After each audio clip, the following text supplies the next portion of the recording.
Hello बच्चों, good morning. मैं रंजीत कुमार आप सभी बच्चों का आर्य एकेडमी में वार्म वेलकम करता हूं। बच्चों, आज से हम लोग ऑर्गेनिक केमिस्ट्री का एक सीरीज़ शुरू करने जा रहे हैं और इस ऑर्गेनिक केमिस्ट्री सीरीज़ में हम लोग सारे प्रॉब्लम्स करेंगे ऑर्गेनिक केमिस्ट्री में। और ऑर्गेनिक केमिस्ट्री में क्लास 12th का आज हम लोग स्टार्ट करने वाले हैं। क्लास 12th का जो हमारा पहला चैप्टर है halo alkanes and halo arenes, इसके सारे कॉन्सेप्ट और सारे प्रॉब्लम्स हम एनसीईआरटी का लेने वाले हैं, क्योंकि हम सबको पता है कि एनसीईआरटी कितना ज़्यादा इम्पॉर्टेंट होता है और डायरेक्ट क्वेश्चन जो है एनसीईआरटी से पूछे जाते हैं। तो मैं आप सभी बच्चों का एनसीईआरटी बेस पे मैं आज हेल्प करने जा रहा हूँ। आप इस वीडियो को अच्छे से समझिए, देखिए, पेन और कॉपी लेकर बैठिए, क्योंकि जब तक आप पेन और कॉपी लेकर नहीं बैठेंगे आपको ये जो चैप्टर है, चाहे ऑर्गेनिक में कोई भी चैप्टर है, आपको समझ में नहीं आएगा। इसीलिए मैं यही कहूँगा कि इस वीडियो को अच्छे से देखिए, पूरा देखिए, क्योंकि आप सभी बच्चों से ये रिक्वेस्ट है कि आप लोग पूरा नहीं देखते हैं, आप पूरा ज़रूर देखिए अगर आपको ऑर्गेनिक केमिस्ट्री में कमांड चाहिए। क्योंकि और मुझे ऐसा अनुभव है कि अगर आप तरीके से, अगर आपका बेसिक अच्छा होगा, अगर ऑर्गेनिक केमिस्ट्री में या केमिस्ट्री के अंदर आपका अगर बेसिक बहुत बढ़िया है, तो फिर आपको ऑर्गेनिक केमिस्ट्री समझने में आपको थोड़ा भी दिक्कत नहीं होगा। प्रॉब्लम क्या हो जाता है कि हमारा बेसिक सही नहीं होता और हम लोग अच्छे लेवल के प्रॉब्लम को करना शुरू कर देते हैं और वहाँ से हमारा कॉन्फिडेंस लूज हो जाता है। तो मैं आपको कहूँगा कि आने वाला जो एग्ज़ाम है नीट 2021, जो बच्चे उसके लिए तैयारी कर रहे हैं, आप बिल्कुल सीरियस हो जाइए। मैं आज से स्टार्ट करने जा रहा हूँ ऑर्गेनिक केमिस्ट्री। क्लास 12th का मैं पहले स्टार्ट करूँगा। इसके पहले मैंने 2 वीडियो जनरल ऑर्गेनिक केमिस्ट्री पे डाल दिया है यूट्यूब पे। आप आर्य एकेडमी पटना सर्च कर लीजिए, आर्य एकेडमी भी सर्च करेंगे तो आपको मिल जाएगा। उस 2 वीडियो को अच्छे से देखिए। क्लास 11th का जो जनरल ऑर्गेनिक केमिस्ट्री है उसके ऊपर 2 वीडियो हमने पहले ही ऑलरेडी बना दिया है, उसको देखिए, उसको पहले कमांड करिए और पैरेलली आप क्लास 12th का जो halo alkanes and halo arenes है इसको भी देखते चलिए।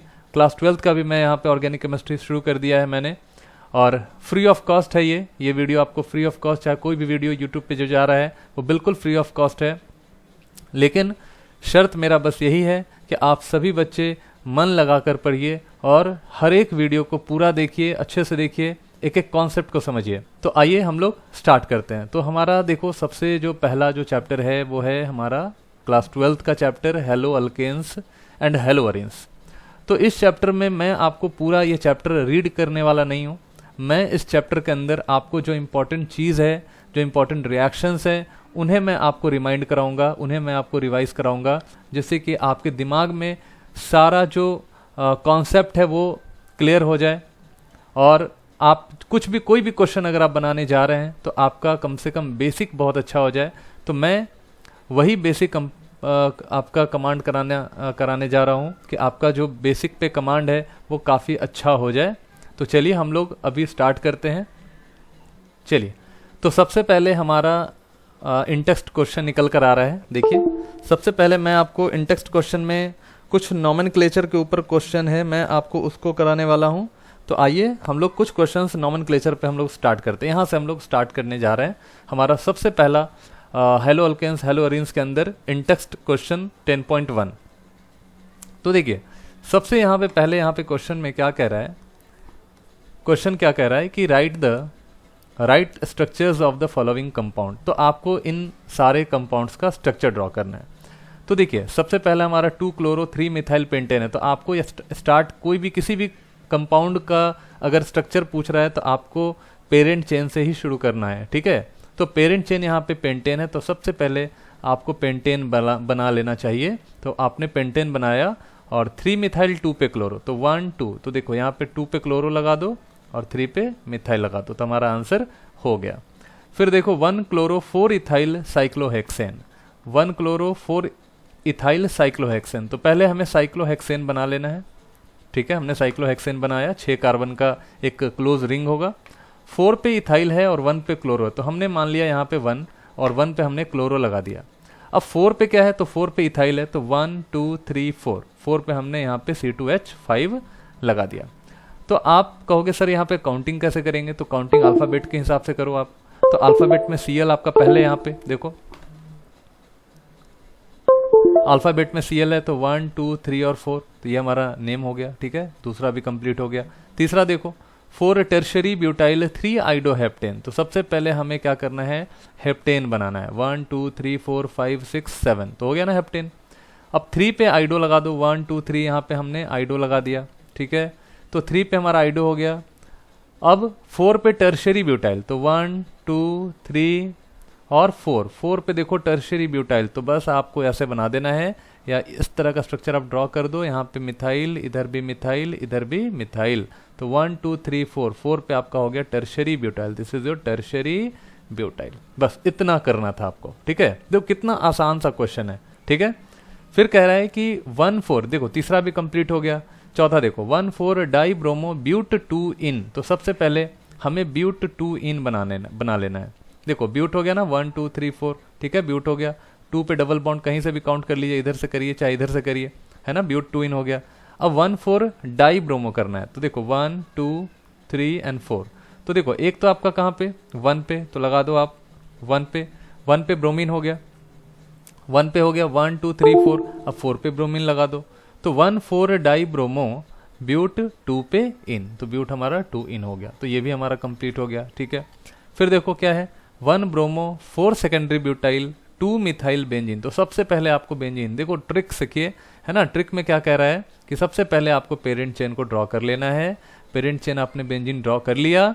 अब 2 पे मिथाइल है, ठीक है, 4 पे सेकेंडरी ब्यूटाइल है, 1 पे ब्रोमो है। तो सबसे पहले हम अल्फाबेट के हिसाब से 1 पे ब्रोमो कर दिए, है ना, लगा दिया। तो 1 2 3 4। अब देखो 1 पे ब्रोमो, 4 पे सेकेंडरी ब्यूटाइल। तो देखिए 4 पे सेकेंडरी ब्यूटाइल, सेकेंडरी को पता है ना, देखो सेकेंडरी का मतलब होता है जैसे ये कार्बन है, इस कार्बन के साथ पेरेंट चेन कोई लगा हुआ है, ठीक है। इस पे आपका 2 अलग अलग अल्काइल ग्रुप अगर लगा हुआ है, तो चूंकि हमारा ब्यूटाइल है तो यहाँ पे C2CH3 हो जाएगा। तो कार्बन काउंट कर लो 1 2 3 4, है ना, 1 2 3 और 4 कार्बन। तो this is your secondary butyl, ये आपका सेकेंडरी ब्यूटाइल हो गया। तो इस तरह का यहाँ पे सेकेंडरी हमारा ब्यूटाइल हो गया CH3 और यहाँ पे हो गया C2H5 और यहाँ पे H लगा दिया हमने, ठीक है ना। तो ये आपका सेकेंडरी ब्यूटाइल हो गया, ठीक है ना। तो हो गया हमारा 4 पे सेकेंडरी ब्यूटाइल, 1 पे ब्रोमो और 2 पे मिथाइल है। तो 1 2 पे आपने क्या कर दिया, मिथाइल लगा दिया।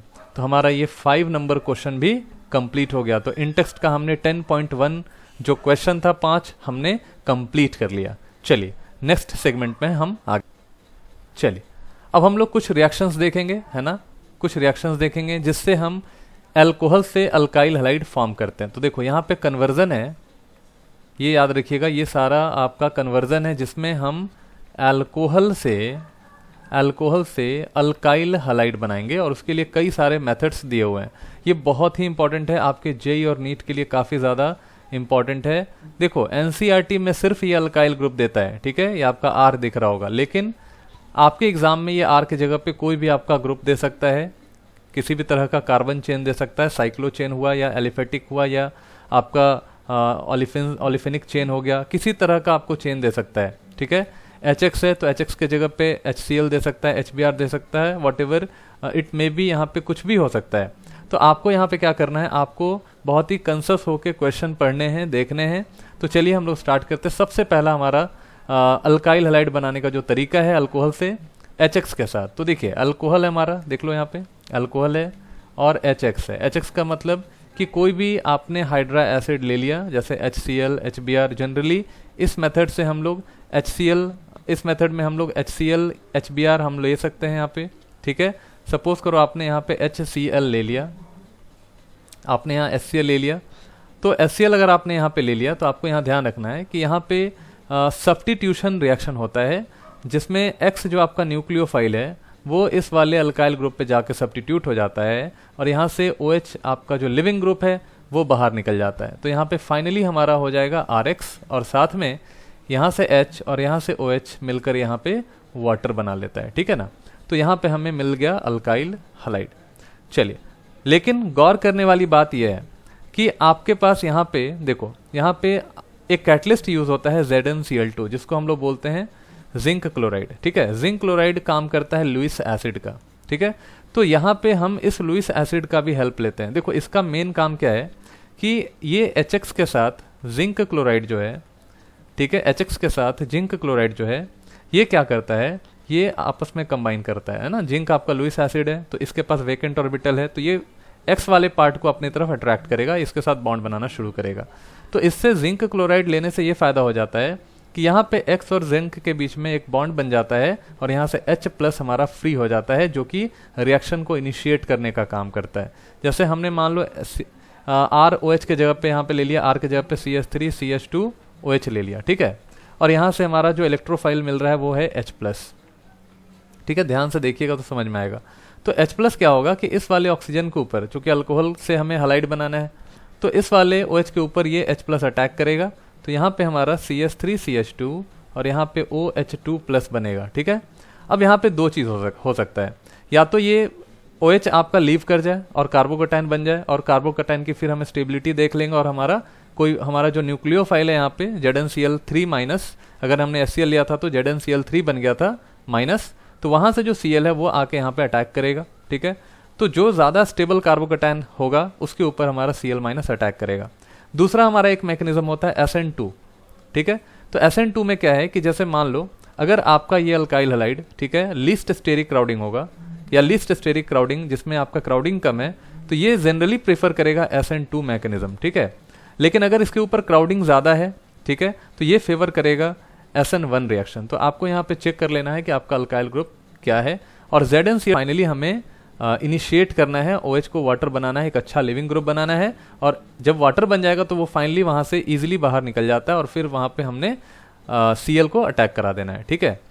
तो ये हमारा अल्कोहल बन गया। तो याद रखिएगा कि ZnCl2 और HCl को हम लोग लुकास रिएजेंट कहते हैं, ठीक है। This is called your Lucas reagent. अब यहाँ पे एक चीज़ गौर करेंगे कि 3 डिग्री जो अल्कोहल होता है, ठीक है, वो उसका rate of formation of halide ज़्यादा होता है, ठीक है, क्योंकि आपको पता है कि 3 डिग्री अल्कोहल आपका ज़्यादा स्टेबल कार्बोकैटायन बनाता है ना, और कार्बोकैटायन जब बन गया तो फिर रिएक्शन फास्ट भी हो जाता है। उसके बाद हमारा 2 डिग्री अल्कोहल का रिएक्शन होता है, फिर हमारा होता है 1 डिग्री अल्कोहल का, ठीक है। तो 1 डिग्री अल्कोहल का जो रिएक्शन होता है, जो टर्बिडिटी बन रहा है, जो alkyl halide as a turbidity हमें मिलता है, वो आपका थोड़ा समय लगता है उसको बनाने में, क्योंकि रेट ऑफ रिएक्शन यहाँ पे कम है। तो इस बात का आपको खासा ख्याल रखना है। तो यहाँ पे देखो एक्चुअली लुकास रिएजेंट के साथ थोड़ा कॉन्सेप्ट है, इसलिए मैंने आपको यहाँ पे इसको डिटेल बता दिया। तो आपको यहाँ याद रखना है कि ZnCl2 का हम हर जगह यूज़ नहीं करते हैं। अगर 1 डिग्री है, लेस क्राउडिंग है, तो वहाँ पे आप ZnCl2 का यूज़ कर सकते हैं, ठीक है। लेकिन अगर वो 3 डिग्री है तो फिर ZnCl2 का यूज़ करना उतना सही नहीं रहेगा, है ना। तो ये चीज़ आपको याद रखना है, ठीक है। तो अल्कोहल से हमने अल्काइल हैलाइड बना लिया। दूसरा, अल्कोहल को सोडियम ब्रोमाइड H2SO4 के साथ रिएक्शन कराओ, ठीक है ना। तो यहाँ पे R और OH जो है वो कन्वर्ट हो जाएगा, यहाँ से OH निकल जाएगा, और यहाँ पे R को आपने Br के साथ कंबाइन कर दिया, तो RBr NaHSO4 साथ में वाटर बन गया। तो ये भी एक तरीका है बनाने का, ठीक है। NaBr और H2SO4 के साथ रिएक्शन करा दो। फिर अल्कोहल को PCl3 या PCl5, जैसे यहाँ पे अल्कोहल है, आपने क्या किया, PCl3 के साथ रिएक्शन कराया, आपने अल्कोहल के साथ PCl5 का रिएक्शन कराया, ठीक है ना। तो इन दोनों के साथ अगर आप रिएक्शन कराएंगे तो ये SN2 मैकेनिज्म को फॉलो करता है। आप इसको याद रखिएगा, ठीक है। मैं आपको मैकेनिज्म यहाँ नहीं समझा रहा हूँ, आपको बस यहाँ पे कॉन्सेप्ट बता रहा हूँ, लॉजिक बता रहा हूँ कि कहाँ पे क्या लगाना है, ठीक है। ये चीज़ अगर आपको याद रहेगा तो फिर आप किसी भी तरह के क्वेश्चन को कर लेंगे, चाहे आपको रिटेंशन इन कन्फिग्रेशन हो, इन्वर्जन इन कन्फिग्रेशन हो, ठीक है। हर तरह का चीज़ आप यहाँ से ड्रॉ कर, अगर मैंने SN2 लिख दिया, इसका मतलब कि SN2 के तरफ आपका दिमाग चले जाना चाहिए, ठीक है ना। तो SN2 में क्या है, जैसे अल्कोहल है, OH है, लिविंग ग्रुप जिस वाले प्लेन में होगा, जैसे मान लो ये वेज पे होगा, ठीक है ना, तो Cl जो है वो डैश के साइड से आएगा क्योंकि SN2 है आपका। तो ये सब चीज़ आपको याद रखना है, ठीक है। तो मैं आपको सिंपली अभी बता रहा हूँ, ROH का PCl3 या PCl5 के साथ आप रिएक्शन जब कराओगे तो यहाँ पे सिंपल RCl बनेगा, फॉलो रिटेंशन ऑफ कन्फिग्रेशन, है ना, रिटेंशन ऑफ कन्फिग्रेशन होगा, लेकिन वाल्डन इन्वर्जन होता है, याद रखिएगा। इन्वर्जन इन कन्फिग्रेशन याद रखिएगा, ठीक है। इन्वर्जन इन कन्फिग्रेशन होता है यहाँ पे, ठीक है। अगर वेज पे अगर OH है तो फिर Cl डैश के तरफ से अटैक करेगा। फिर देखिए ये हो गया, हमने बता दिया।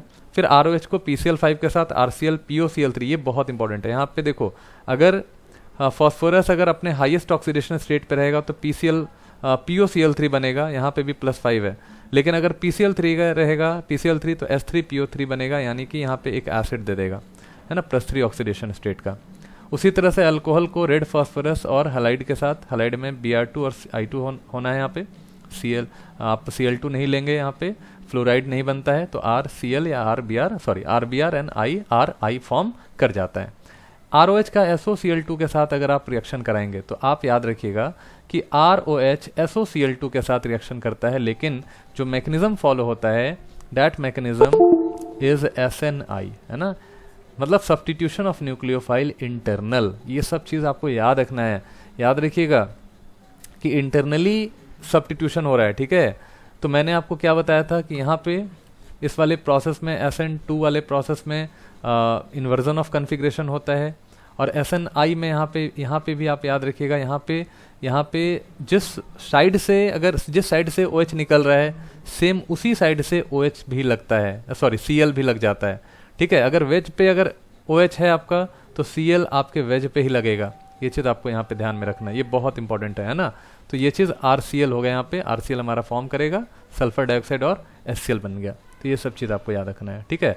दूसरी बात एक याद रखिएगा यहाँ पे, तो यहाँ पे आपको याद रखना ये है कि अगर हमें बहुत अच्छे अमाउंट में अल्काइल हैलाइड चाहिए, यानी कि अल्काइल आयोडाइड चाहिए, ठीक है ना, तो आप क्या करोगे, अल्कोहल को अगर आप यहाँ पोटेशियम आयोडाइड के साथ हीट कर दें या सोडियम आयोडाइड के साथ हीट कर दें तो आपका RI फॉर्म कर जाता है। लेकिन यहाँ पे जो आप एसिड लेंगे वो आप लेंगे कॉन्क H3PO4, है ना, फॉस्फोरिक एसिड। कभी भी भूल के भी आप कॉन्क HNO3 या H2SO4 नहीं लेंगे, क्योंकि ये रिवर्सिबल रिएक्शन शो करवा देता है, क्योंकि ये क्या करेगा ना, ये KI के साथ कंबाइन कर लेगा, H2SO4 या HNO3 कंबाइन कर लेगा, और कंबाइन करने से क्या होता है, देखो ये कंबाइन करके ये आयोडाइड आयन जो है यहाँ पे इसको I2 में कन्वर्ट कर देगा, ठीक है। तो हमारे पास न्यूक्लियोफिल की कमी हो जाएगी, इसलिए यहाँ पे ध्यान रखिएगा HNO3 H2SO4 का यूज़ हम लोग नहीं करते हैं। दूसरी चीज़ है कि रिएक्टिविटी का जो ऑर्डर है अल्कोहल में, मैंने आपको बताया था 3 डिग्री अल्कोहल में कार्बोकैटायन फॉर्म करता है, तो 3 डिग्री का ज़्यादा होता है, 2 डिग्री से 2 डिग्री का ज़्यादा होता है। अब हम देखते हैं यहाँ पे फ्री रेडिकल रिएक्शन। देखो अल्केन का एक फ्री रेडिकल रिएक्शन भी होता है, फ्री रेडिकल रिएक्शन, जिसमें हमारा जो अल्केन है CH3 CH2, मान लो आपने यहाँ पे CH3 ले लिया और यहाँ पे Cl2 और अल्ट्रावायलेट ले लिया, ठीक है। तो सनलाइट के प्रेजेंस में हमारा फ्री रेडिकल रिएक्शन होता है, ठीक है ना। तो देखो ये आपका 1 degree carbon, this is your 2 degree carbon. तो यहाँ पे 1 डिग्री कार्बन से हाइड्रोजन निकलेगा और क्लोरीन सब्स्टिट्यूट हो जाएगा, 2 डिग्री से भी निकलेगा, ठीक है, और वो सब्स्टिट्यूट हो जाएगा, ठीक है ना। तो याद रखेंगे कि यहाँ पे हमारा 2 डिग्री जो फ्री रेडिकल बनता है इंटरमीडिएट, ठीक है, पहले हमारा क्या बनेगा, इंटरमीडिएट फॉर्म करेगा। फिर यहाँ देखिए CH3 CH2 और CH2 फ्री रेडिकल।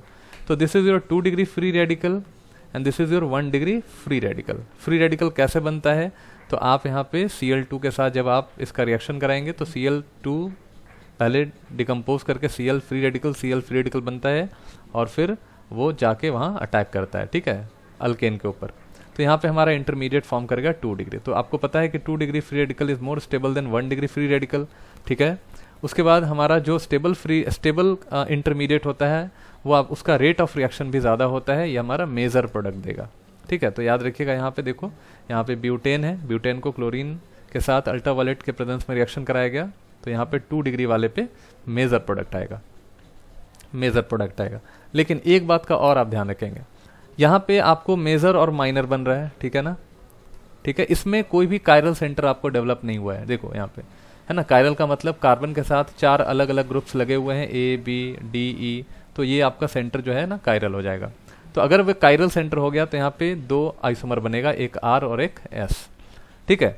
तो यहाँ पे Cl जिस कार्बन से है, अगर उसके चारों तरफ अलग अलग ग्रुप्स लगे हुए हैं, जैसे यहाँ देखो इथाइल भी लगा है, मिथाइल भी लगा है, हाइड्रोजन भी है, क्लोरीन भी है, तो ज़रूर यहाँ पे RS आइसोमर बनेगा, यानी कि 2 आइसोमर बनेगा।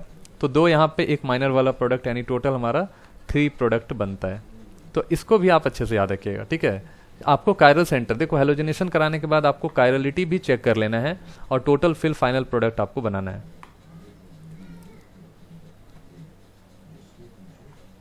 अब देखिए, अब यहाँ पे क्या है कि जैसे ये आपका हेलो अरीन्स हम अभी बनाने जा रहे हैं, ठीक है ना। अब यहाँ पे इसको बोलते हैं टॉलिन, दिस इज योर टॉलिन। तो टॉलिन में हम लोग क्या करते हैं, टॉलिन से हमें अगर हेलो अरीन्स बनाना है तो उसके लिए हमें क्या करना पड़ेगा, तो हमें एक इलेक्ट्रोफाइल का यूज़ करना पड़ेगा, जैसे X2 + FeCl3 या ZnCl2 कोई भी आप ले लो। तो मैंने अभी जस्ट बताया X जो है, X और X के बीच में जो बॉन्ड बन रहा है वो FeCl3 के साथ कंबाइन सबसे पहले करता है, ठीक है। जैसे यहाँ पे X2 ले लिया, यहाँ पे Fe ले लिया, तो X का जो लोन पेयर है ये लोइस एसिड अपने साथ ये कंबाइन करवाएगा, ठीक है, इसके साथ बॉन्ड बनेगा। जैसे ही बॉन्ड बनेगा यहाँ से X प्लस जो है वो फ्री हो जाएगा एज एन इलेक्ट्रोफाइल। अब आपको पता है कि अगर मान लो हमारे पास यहाँ टॉलिन है, ठीक है, इसका ये ऑर्थो और ये पैरा पोजिशन होता है, तो इलेक्ट्रोफाइल के लिए देखो इलेक्ट्रोफाइल कहाँ अटैक करेगा, क्योंकि यहाँ पे CH3 है जो कि इलेक्ट्रॉन डोनेटिंग का काम करता है और इलेक्ट्रॉन डोनेट हाइपर कॉन्जुगेशन से कर रहा है, ठीक है। तो सबसे ज़्यादा इलेक्ट्रॉन की क्राउडिंग आएगी आपकी ऑर्थो पोजीशन पे या पैरा पोजीशन पे, ठीक है। तो दोनों पे इलेक्ट्रॉन की क्राउडिंग होगी। अब इलेक्ट्रोफाइल को तो इलेक्ट्रॉन चाहिए, तो वो या तो ऑर्थो पे अटैक करेगा या तो पैरा पे अटैक करेगा, तो दोनों प्रोडक्ट आपका बनता है, ऑर्थो वाला और पैरा वाला, ठीक है। तो यहाँ पे हमारा दोनों प्रोडक्ट फॉर्म करेगा, पैरा वाले को हम लोग मेजर प्रोडक्ट मानते हैं, ठीक है। आप इस चीज़ को याद रखिएगा, यानी कि जो Cl और हलाइड जो आ रहा है ना, ऑर्थो और पैरा पोजीशन पे आ रहा है, ठीक है। तो आपको एक चीज़ और ध्यान में यहाँ पे ये रखना है कि ऑर्थो एंड पैरा आइसोमर्स को हम लोग इजीली सेपरेट कर सकते हैं, क्योंकि इनका जो मेल्टिंग पॉइंट होता है वो अलग अलग होता है, ठीक है। तो हम इसको फ्रैक्शनल डिस्टिलेशन, बॉइलिंग पॉइंट भी अलग होता है, तो फ्रैक्शनल डिस्टिलेशन की मदद से हम लोग इसको दोनों को अलग कर सकते हैं। अब यहाँ पे एक चीज़ याद रखेंगे कि आयोडीन का, देखो आयोडीन के साथ हम यहाँ रिएक्शन नहीं कराते हैं, ठीक है। प्रॉब्लम ये होता है कि आयोडीन के साथ रिएक्शन कराने पे एक हमारा रिवर्सिबल रिएक्शन होने लगता है, ठीक है। तो देखो reaction with iodine are reversible in nature, मैंने इसके पहले भी बताया, and requires the presence of an oxidising agent HNO3 और HiO4 to oxidise HI formed during the reaction, ठीक है, फॉर्म ड्यूरिंग द आयोडिनेशन, ठीक है। आयोडिनेशन के दौरान जो आपका HI का फॉर्मेशन होता है, ठीक है ना, उस HI को अगेन वो I2 में कन्वर्ट कर सके, क्योंकि हमें यहाँ पे तो X2 चाहिए, ठीक है ना, I2 चाहिए। लेकिन प्रॉब्लम क्या है, प्रॉब्लम ये है कि यहाँ पे अगर मान लो यहाँ पे HI का फॉर्मेशन हो गया, ठीक है, सपोज करो HI का फॉर्मेशन हो गया यहाँ पे, ठीक है ना, इस रिएक्शन में हमारा HI बन गया। जैसे आपको पता है कि सब्स्टिट्यूशन होता है तो यहाँ पे H होता है, ठीक है ना, और यहाँ पे आपका ये जो आपका H है ना, इसके जगह पे कोई भी इलेक्ट्रोफाइल आके सब्स्टिट्यूट हो रहा है, तो इलेक्ट्रोफाइल यहाँ पे कौन सा है, तो इलेक्ट्रोफाइल यहाँ X है, तो H निकला, ठीक है, H निकला, उसके जगह पे X आ गया, तो फिर बचा क्या, तो यहाँ से एक X बच गया, ठीक है, और यहाँ से जो H निकला है वो आपका यानी HI यहाँ से निकल रहा है। अब देखो जो HI यहाँ पे निकल रहा है ना, तो HI को वहाँ पे छोड़ना नहीं है, हमें क्या करना है, हमें उसको रिकंज्यूम करना है रिएक्शन में। तो उसके लिए हमें एक ऑक्सीडाइजिंग एजेंट लेना होगा, जिसको हम क्या लेते हैं, HNO3 ले सकते हैं, या हम ले सकते हैं कौन सा, HiO4 ले सकते हैं। ये बहुत ही स्ट्रॉन्ग ऑक्सीडाइजिंग एजेंट होता है। तो ये करेगा क्या कि जो हमारा बाई प्रोडक्ट में HI निकल रहा था, आयोडाइड निकल रहा था, उसको ये आयोडीन में कन्वर्ट कर देगा, I2 में कन्वर्ट कर देगा। तो अगर आपको आइडो एरीन बनाना है, ठीक है, आइडो एरीन बनाना है, तो उसके लिए आपको यहाँ पे HNO3 और HiO4 का यूज करना पड़ेगा, ठीक है, तब जाके आप आइडो एरीन बना सकते हैं, ठीक है। क्लोराइड ब्रोमाइड आप बनाइए, इजिली बनाइए, ठीक है, लेकिन अगर आयोडाइड बनाना है तो उसके लिए क्या करना होगा, उसके लिए हमें HNO3 और HiO4 का यूज करना पड़ेगा, ठीक है ना। फ्लोरो कंपाउंड्स को हम लोग नहीं बना सकते हैं, क्योंकि इसका जो बॉन्ड डिसोसिएशन एंथैल्पी होता है बहुत ही ज़्यादा होता है, ठीक है ना, आप ये भी याद रखिएगा। एक बहुत ही फेमस रिएक्शन होता है सैंड मेयर्स रिएक्शन। देखो सैंड मेयर्स रिएक्शन आपको एनिलीन वाले चैप्टर में, अमीन्स वाले चैप्टर में भी पढ़ना है। तो सैंड मेयर्स में क्या है कि जैसे मान लो हमने क्या किया, हमने पहले एनिलीन ले लिया, ठीक है, उसको हमने पहले डाइजोनियम सॉल्ट में कन्वर्ट किया, ठीक है। आपको पता है कि डाइजोनियम बनाने के लिए हम लोग HNO2 सोडियम नाइट्राइट और HX लेते हैं, HCl ले लो। तो यहाँ पे दोनों मिलके ये NH2 को N2X में कन्वर्ट कर देगा, ठीक है। अब ये बन गया हमारा diazonium salt, benzene diazonium salt, जो कि स्टेबल होता है एट 0 डिग्री सेंटीग्रेड पे। लेकिन जैसे जैसे अगर आप टेम्परेचर बढ़ाइएगा या इसके एनवायरनमेंट में अगर कुछ और भी चीज़ें होंगी तो उनके साथ ये कंबाइन करना चाहेगा। और यहाँ पे एक अच्छा सा लिविंग ग्रुप होता है, चूँकि डाइजोनियम सॉल्ट एक अनस्टेबल कंपाउंड होता है, ठीक है। Aliphatic diazonium salt is highly unstable, वो कभी भी डाइजोनियम में रहता ही नहीं है, क्योंकि वो लो टेम्परेचर पे भी अनस्टेबल होता है। लेकिन बेंजीन डाइजोनियम जो सॉल्ट होता है वो 0 डिग्री सेंटीग्रेड पे स्टेबल होता है। तो यहाँ पे इसलिए क्योंकि यहाँ पे N2 जो है ना एक अच्छा लिविंग ग्रुप होता है, ठीक है, ये निकलना चाहता है, ठीक है ना। तो देखो हमारा डाइजोनियम फॉर्म कर गया, डाइजोनियम को फिर हम कॉपर क्लोराइड के साथ Cu2Cl2 के साथ कंबाइन कर लो, N2 आपका इजिली बाहर चला जाएगा और यहाँ पे X जो है यहाँ पे ये आके लग जाएगा। तो इसी को हम लोग बोलते हैं क्या, सैंड मेयर्स रिएक्शन। उसी तरह से हमको अगर आयोडाइड का फॉर्मेशन करना है, ठीक है, तो हमको पोटेशियम आयोडाइड लेना पड़ेगा। जैसे के ले लो, तो डाइजोनियम से हमें आयोडाइड बनाना है तो के ले लीजिए, तो यहाँ पे आपका आयोडीन आके जुड़ जाएगा, N2 बाहर चला जाएगा, क्योंकि ये बहुत अच्छा लिविंग ग्रुप है। एल्कीन से कैसे बनाते हैं, देखो एल्कीन से हम एडिशन रिएक्शन करके बनाते हैं, ठीक है, एडिशन रिएक्शन। तो यहाँ समझिएगा इसमें मैकेनिज्म क्या होता है कि जैसे ये आपका एक एसिड है, ये प्लस है H के ऊपर, यहाँ माइनस है। सबसे पहले ये जो इलेक्ट्रोफाइल है ना वो अटैक करेगा, ये अल्कीन अपने इलेक्ट्रॉन पेयर को डोनेट करेगा। न्यूक्लियोफाइल कभी भी इसके ऊपर अटैक नहीं करता है, क्योंकि इलेक्ट्रॉन की डेंसिटी यहाँ पे अल्कीन में ज़्यादा होता है, तो इस पर इलेक्ट्रोफिलिक एडिशन होता है। तो इलेक्ट्रोफाइल H प्लस इसके ऊपर अटैक करेगा, तो जैसे ही इसके ऊपर अटैक किया, यहाँ पे H लग गया, यहाँ पे बन गया कार्बोकैटायन। अब हम क्या करते हैं कि हम इसकी स्टेबिलिटी देखते हैं, ठीक है। स्टेबिलिटी जो होता है वो डायरेक्टली प्रोपोर्शनल होता है, ठीक है।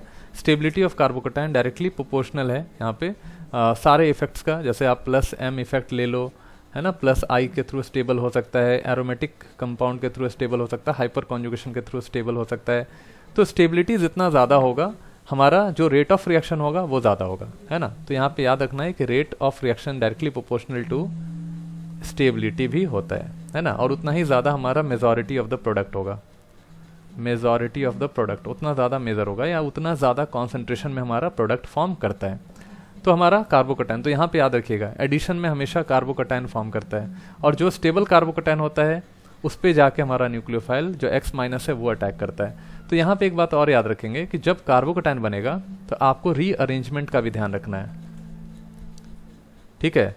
रीअरेंजमेंट आपको यहाँ पे ध्यान रखना है। कैसे ध्यान रखना है तो वो मैं आपको बताता हूँ। जैसे मान लो कि अगर कार्बोकैटायन 1 डिग्री का बना है, ठीक है, और इसके बगल में 2 डिग्री वाला कार्बन है, तो आप 1 डिग्री से जो कार्बोकैटायन है उसको शिफ्ट करके 2 डिग्री पे ले जाइए। 2 डिग्री वाला है उसको शिफ्ट करके 3 डिग्री पे ले जा सकते हैं। इसके लिए आपको methyl shift, hydride shift, phenyl shift, कोई भी शिफ्टिंग आप कर सकते हैं। ध्यान रखना है कि यहाँ पे हमेशा स्टेबिलिटी को इंक्रीजिंग ऑर्डर में रखना है, ठीक है। कभी भी ऐसा नहीं कीजिएगा कि 2 डिग्री कार्बोकैटायन है, शिफ्ट करके 2 डिग्री पे ही ले जाइए, फिर आप करोगे तो 3 डिग्री आएगा, तो ऐसा अलाउ नहीं होता है। This is not the rearrangement process, है ना। आपको नीचे से ऊपर चलना है। कभी 2 डिग्री है और थर्ड पोजीशन पे 3 डिग्री आ रहा है, मतलब 2 बार आप रीअरेंज करोगे तब 3 डिग्री आएगा, ऐसा रीअरेंजमेंट नहीं करने का मेरे को, ठीक है। तो आप इसको ध्यान में रखिएगा। तो फाइनली जब कार्बोकैटायन बन गया तो इस कार्बोकैटायन को पहले रीअरेंज कर लो, और जो सबसे ज़्यादा स्टेबल वाला आपका कार्बोकैटायन होगा वहाँ पे आप X को अटैक कराइए, और X यहाँ पे फाइनली हमारा अटैक कर गया। This is your alkyl halide, ये हमारा एल्काइल हैलाइड फॉर्म कर गया। उस जैसे एग्जाम्पल देख लो, यहाँ पे आयोडीन है और H है, तो ये तो चूंकि सिमेट्रिकल था तो हमें कोई दिक्कत नहीं हुआ, कहीं भी आप अटैक कराइए, ठीक है। सिमेट्रिक था तो कहीं भी अटैक कराइए, H को कहीं भी दे दीजिए, I को कहीं भी दे दीजिए। प्रॉब्लम तब आता है जब अनसिमेट्रिकल अल्कीन होता है। जैसे यहाँ पे देखो, अनसिमेट्रिकल कैसे पहचानोगे, तो अनसिमेट्रिकल पहचानने का तरीका है कि दोनों तरफ से चलिए, अगर सेम इन्वायरमेंट अगर दोनों तरफ से आएगा, जैसे सेम पोजीशन पे डबल बॉन्ड, कोई सब्स्टिट्यूएंट, ट्रिपल बॉन्ड, दोनों तरफ से अगर सेम आते गया हर एक पॉइंट पे, अब समझिएगा वो सिमेट्रिकल है ना। तो इस तरह के अनसिमेट्रिकल कंपाउंड के लिए, अनसिमेट्रिकल अल्कीन्स के लिए आपको ध्यान में रखना है कि यहाँ पे देखो, यहाँ पे मार्कोनिकॉफ रूल आपको यूज करना है। तो मार्कोनिकॉफ रूल क्या कहता है कि मार्कोनिकॉफ रूल में जहाँ पे हाइड्रोजन ज़्यादा होता है वहाँ हाइड्रोजन लगा दो, और जहाँ पे हाइड्रोजन कम होता है वहाँ न्यूक्लियोफाइल लगा दो, ठीक है, आयोडीन, क्लोरीन कुछ भी लगा दो, ठीक है। ये सिंपल सा आपका पहला कॉन्सेप्ट हुआ मार्कोनिकॉफ का। तो आप यहाँ पे क्या करोगे, यहाँ पे देख लो, यहाँ पे लगा देना है आपको हाइड्रोजन को, यहाँ पे लगा देना है आयोडीन को, हो गया हमारा। तो मेजर प्रोडक्ट कौन सा होगा, तो मेजर जहाँ पे आयोडीन कहाँ लगा था, बीच में लगा था, तो ये हमारा मेजर हो गया। देखो ये मेजर हो गया। इसमें सबसे इंपॉर्टेंट चीज याद रखना है कि मोस्ट स्टेबल कार्बोकैटायन फॉर्म करना है, चाहे मार्कोनिकॉफ भी सेम यही चीज है ना। मार्कोनिकॉफ को आसान करके बताया गया है। तो आपको यहाँ पे ध्यान रखना है कि जो सबसे ज्यादा स्टेबल कार्बोकैटायन होगा प्रोडक्ट हमें वहीं से मिलेगा, ठीक है। दूसरा देखो, दूसरा जो आपका कॉन्सेप्ट निकल के आ रहा है वो यहाँ पे याद रखिएगा। जब आप यहाँ पे एडिशन ब्रोमीन का करेंगे, ठीक है, ब्रोमीन का एडिशन करेंगे, तो ब्रोमीन का एडिशन आप डबल बॉन्ड पे इजीली नहीं कर सकते हो, ठीक है। इसके लिए हमें एक इनर्ट सॉल्वेंट चाहिए, CCl4, ठीक है। तो ब्रोमीन का एडिशन एल्कीन पे, याद रखिएगा, एल्कीन पे जो ब्रोमीन का एडिशन करोगे ये हमारा एंटी एडिशन होता है, एंटी एडिशन होता है, ठीक है। और यहाँ पे जो कार्बोकैटायन बनता है वो बनता है नॉन क्लासिकल। अगर आपको नॉन क्लासिकल पता है, क्योंकि देखो अभी के समय में मैं आपको ये मान के बता रहा हूँ कि आपको बेसिक कॉन्सेप्ट पता है, मैकेनिज्म अच्छे से आपने पढ़ा है। ठीक है। नॉन क्लासिकल कार्बोकैटायन का मतलब होता है ऐसा कोई भी कार्बोकैटायन जिसके पास लोन पेयर होगा, ठीक है, तो वो आपका नॉन क्लासिकल कार्बोकैटायन कहलाएगा, जिस पे लोन पेयर होगा। जैसे आपका Br प्लस लोन पेयर है, ठीक है ना, Cl प्लस इसके ऊपर लोन पेयर है, ये सब आपका नॉन क्लासिकल कार्बोकैटायन होता है, ठीक है। तो इसके ऊपर इलेक्ट्रॉन पेयर होता है। तो ये क्या करता है ना, ये साइक्लिक हेलोनियम आयन का फॉर्मेशन करता है, ठीक है, एक ट्रांजिशन स्टेट का फॉर्मेशन करता है।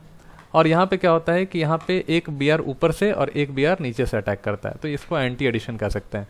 यहाँ पे देख लो दोनों Br आके ऐड हो गया। चलो अब हम कुछ क्वेश्चन देखते हैं। कह रहा है कि right the product of the following reaction. HBr add करना सिंपल सा आपका है। कार्बोकैटायन कहाँ पे बनाना ज़्यादा स्टेबल होगा, यहाँ पे बनाना ज़्यादा स्टेबल होगा, यहाँ बनाना ज़्यादा स्टेबल होगा। सबसे पहले H को ऐड कर लो, क्योंकि आपको पता है कि अल्कीन शोज इलेक्ट्रोफिलिक एडिशन। तो सबसे पहले आपको H को यहाँ अटैक करा लेना है और यहाँ अटैक करा लेना है। फिर आपको चेक करना है कि किधर अटैक करा के जो कार्बोकैटायन बनाएंगे वो ज़्यादा स्टेबल होगा, यहाँ पे या यहाँ पे। तो आपको पता चल जाएगा कि यहाँ पे इस पाई इलेक्ट्रॉन को यहाँ शिफ्ट करो और H को यहाँ लगा दो, तो यहाँ पे जो कार्बोकैटायन बनेगा वो ज़्यादा स्टेबल होगा। तो आपको Br यहाँ पे अटैक करना चाहिए। फाइनली हमारा जो प्रोडक्ट आएगा यहाँ पे Br और यहाँ पे H, ठीक है ना। तो ये आपका कंपाउंड बना। चलो इस वाले में देखो, बस मार्कोनिकॉफ रूल दिख रहा होगा, Cl पे माइनस H पे प्लस। यहाँ पे देख लो, यहाँ पे हाइड्रोजन ज़्यादा है, यहाँ पे आपको H जोड़ देना है, यहाँ पे Cl लगा देना, हो गया आपका आंसर।